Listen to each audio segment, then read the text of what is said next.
Continue with chapter journal.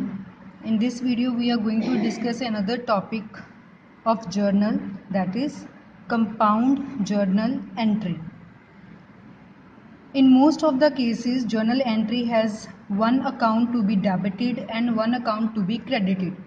अभी तक जो हमने पढ़ा है तो उसमें हमने सीखा हुआ है कि हम एक अकाउंट को डेबिट करते हैं और एक अकाउंट को क्रेडिट करते हैं in most of the cases. It is called a simple journal entry. उसको हम क्या बोलते हैं? सिंपल जर्नल एंट्री, जिसमें एक अकाउंट डेबिट हो रहा है एंड एक अकाउंट क्रेडिट हो रहा है. When two or more transactions of similar nature occur on the same date, then instead of passing a separate entry for each transaction, a combined entry may be passed for all such transaction. But कई बार business में क्या होता है कि एक ही date पे कितनी transactions हो जाती हैं, बट वो सभी ट्रांजेक्शन सेम नेचर की होती हैं. सो सेपरेट एंट्री डालने से अच्छा ये कि हमें एक कंबाइंड सिंपल एंट्री डाल देते हैं, इकट्ठे सबकी एक ही एंट्री डाल दी जाती है. Such combined entry is called compound entry, और उसको हम क्या बोलते हैं? Compound entry.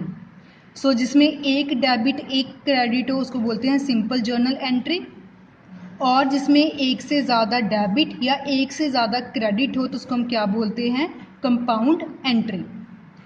Compound entries are passed only when the following conditions are satisfied. Compound entry pass करने के लिए कुछ कंडीशंस हैं, तो ये कंडीशन अगर सेटिस्फाइड होंगी तभी हम कंपाउंड एंट्री पास कर सकते हैं. First condition is transactions take place on the same day. Same day में वो ट्रांजेक्शन्स होनी चाहिए. फॉर एग्जांपल जैसे मैंने वेजेस भी आज ही दी, मैंने रेंट भी आज ही दे दिया, दोनों मेरे लिए खर्चा है, दोनों आज ही पे किए. So compound entry is possible in this case. Second condition, at least one aspect debit और credit of this transaction is common. In transaction में एक चीज़ कॉमन होनी चाहिए, चाहे वो डेबिट हो चाहे वो क्रेडिट हो. जैसे मैंने पहले एग्जांपल दी कि आज हमने रेंट पे किया, आज ही हमने वेजेस पे की. वेजेस भी हमारे लिए खर्चा है, रेंट भी हमारे लिए खर्चा है, और खर्चा हम पैसे में ही देते हैं. सो कैश में दोनों की पेमेंट हो रही. So cash is common for both the transaction of wages and rent. कुछ ना कुछ कॉमन ज़रूर होना चाहिए. Third condition is number of accounts involve are more than 2. दो से ज़्यादा अकाउंट इसमें अफेक्ट होने चाहिए, क्योंकि अगर सिर्फ दो अकाउंट होंगे वो तो सिंपल जर्नल एंट्री बन जाएगी. अगर दो से ज़्यादा अकाउंट होंगे तभी वो कंपाउंड एंट्री के कॉन्सेप्ट में इंक्लूडेड होगा. Next is compound entry may assume any one of the following term. 3 terms आपको गिवन है, तीनों में से किसी भी केस को हम कंपाउंड एंट्री बोल सकते हैं. 1 अकाउंट क्रेडिट एंड 2 और मोर अकाउंट डेबिट. एक अकाउंट क्रेडिट में आ रहा है और डेबिट में आपके 2 अकाउंट आ रहे हैं, तो ये भी कंपाउंड एंट्री का ही आस्पेक्ट हुआ. सेकंड, 1 अकाउंट डेबिट 2 और मोर अकाउंट क्रेडिट. अब इसका रिवर्स कर ले, एक अकाउंट डेबिट में हो रहा है और 2 अकाउंट आपके क्रेडिट में आ रहे हैं. सो एक से ज़्यादा अकाउंट इफेक्ट हो रहे हैं, ये भी कंपाउंड एंट्री का ही एक पार्ट है. थर्ड, 2 और मोर than 2 account debit and credit. कई बार 2 अकाउंट डेबिट हो रहे हैं और 2 ही अकाउंट क्रेडिट हो रहे हैं. सो 2 से ज़्यादा अकाउंट इफेक्ट होने चाहिए. So this is also a part of compound entries. Simple words में अगर बात करें, जहाँ एक डेबिट एक क्रेडिट वो सिंपल जर्नल एंट्री होती है. जहाँ 2 से ज़्यादा अकाउंट इफेक्ट हो रहे हैं, चाहे वो डेबिट हो चाहे वो क्रेडिट हो, उसको हम क्या बोलते हैं? Compound journal entry. So let us discuss question number 28. Journalize the following transactions in the book of आंचल शर्मा. आपको आंचल शर्मा की बुक्स में जर्नल एंट्री पास करने के लिए बोला गया है. 2017 is the year. 15th April, salaries paid 4,000, wages paid 2,000, interest paid 1,000. So 15th April को हमने सैलरीज दी, वेजेस पे की, इंटरेस्ट दिया. सैलरी देना खर्चा है, वेजेस खर्चा है, इंटरेस्ट देना खर्चा है, तीनों खर्चे हैं और खर्चों की पेमेंट हमेशा कैश में होती है. So one thing is common, that is cash. तो इसको कैसे नोट करेंगे हम? 2017 is the year, 15th April, debit all the expenses, सभी खर्चों को हम डेबिट करते हैं। सो पहले खर्चा आपके पास था सैलरीज का, सैलरीज अकाउंट डेबिट। वेजेस भी एक्सपेंस है, वेजेस अकाउंट डेबिट। इंटरेस्ट भी हमारे लिए खर्चा है, इंटरेस्ट अकाउंट डेबिट। और जितने भी खर्चे होते हैं वो हमेशा कैश में पे किए जाते हैं। सो कैश में जब पेमेंट की हमारी एसेट कम होगी, रियल अकाउंट के रूल के अकॉर्डिंगली देखें तो credit word goes out, cash बाहर जा रहा है, सो क्रेडिट हो जाएगा।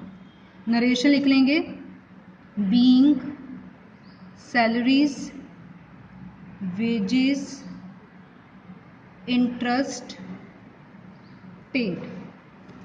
अमाउंट है आपके पास 4000, 2000, 1000। सो सैलरीज के आगे लिख लिया 4000, 2000, 1000। टोटल हमारे पास आ गया 7000। Debit must be equals to credit. Next transaction is of 18th April। Goods purchased for cash ₹3000, stamps purchased ₹100, machinery purchased ₹7000। Goods को परचेज किया है, जब किसी चीज़ को हम खरीदते हैं तो हमारा खर्चा होता है डेबिट। स्टैम्प्स को खरीदा तब भी खर्चा हो गया। मशीनरी खरीदी, हमारी एक एसेट बन गई, जब एसेट इंक्रीज होती है तो डेबिट बैलेंस होता है। अब सभी में क्या कॉमन आ रहा है कि जो भी हमने खरीदा उसकी पेमेंट हमने कैश में की। So cash is common. इसको कैसे नोट करेंगे हम, 18th April। सबसे पहले हमने गुड्स परचेज की थी। सो गुड्स को जब खरीदते हैं उसको हम वर्ड से रिप्रेजेंट करते हैं परचेजेस, परचेजेस अकाउंट डेबिट। हमने स्टैम्प परचेज की, स्टैम्प अकाउंट डेबिट। हमने मशीन परचेज की, मशीनरी अकाउंट डेबिट। जितनी भी गुड्स, स्टैम्प या मशीनरी हमने खरीदी इसकी पेमेंट कैश में हो रही है, सो credit what goes out. Being purchased goods, stamp and machinery for cash, single line लगाकर एंट्री क्लोज कर दी। अमाउंट है हमारे पास 3000, 100, 7000। 3000, 100, 7000। ये टोटल हमारे पास आ जाएगा 10,100। Debit must be equals to credit. Last transaction is of 20th April। Rent received, dividend received. हमें rent receive हुआ है, हमें डिविडेंड रिसीव हुआ है। जब हमें रेंट मिल रहा है और डिविडेंड हमें मिल रहा है तो हमारे लिए इनकम का सोर्स है। रिसीव्ड हो रहा है मतलब हमारे पास कैश आ रहा है। सो इसको हम कैसे नोट करेंगे, 20th April रेंट मिला, सो कैश आ गया, debit word comes in. Rent हमारे लिए सोर्स ऑफ इनकम है, सो credit all the incomes and gains. Dividend मिला, डिविडेंड भी हमारे लिए सोर्स ऑफ इनकम है, सो credit all the incomes and gain. Dividend का क्या मतलब होता है कि जब हम किसी कंपनी के शेयर्स लेते हैं तो उसके ऊपर जो हमें पेमेंट होती है उसको हम डिविडेंड बोलते हैं। जैसे बैंक में जो पैसे हमारे डिपॉजिट होते हैं उसके ऊपर जो अमाउंट मिले वो इंटरेस्ट होता है। शेयर्स के ऊपर जो हमें एक तरह का इंटरेस्ट मिल रहा है वहाँ हम इंटरेस्ट वर्ड नहीं यूज़ करते, वो use the word dividend. Rent की अमाउंट है आपके पास 850, डिविडेंड की अमाउंट है आपके पास 900। टोटल करके हमारे पास आ गया 1750। Debit must be equals to credit. Being rent and dividend received, single line लगाकर एंट्री क्लोज। लास्ट में हम टोटल करते हैं।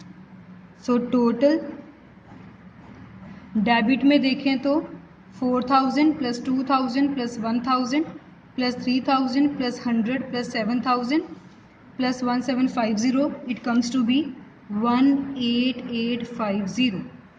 सिमिलरली क्रेडिट में देखें 7000 plus 10,100 plus 850 plus 900. It comes to be 18850. Debit must be equals to credit. So this was about question number 28 related to compound journal entry.